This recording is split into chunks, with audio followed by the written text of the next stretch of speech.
মাসিমা ভালো আছেন? আরে সুজাতা, এসো এসো। ওখানে কি করছেন?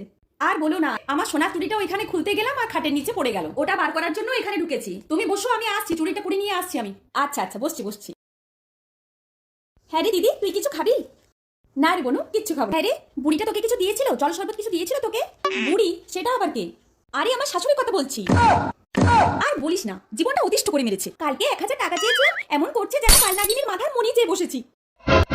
এমন দরজাল শাশুড়ি না, যেমন কোথাও দেখছি। বৌমা এটা করো না, বৌমা সেটা করো না, ওখানে যেও না, বৌমা মাথার ঘুমটা সরে যাচ্ছে। জীবনটা অতিষ্ঠ করে দিয়েছে। আমার তো হাসতে হাসতে পেটে ব্যথা ধরে গেল। তুই তো মজা করতে পারিস না? এমনিতে তো বলিস যে শাশুড়ি তোর মায়ের মতো। এই শোন, মজাটা কিন্তু করছি না, বুঝলি? এত বাজে মহিলা না আমি কোথাও দেখিনি। কি যে ভাবে নিজেকে, একবার করে ইচ্ছে করে ঘাটটা এমনি করে ধরে এমনি করে মুঠি।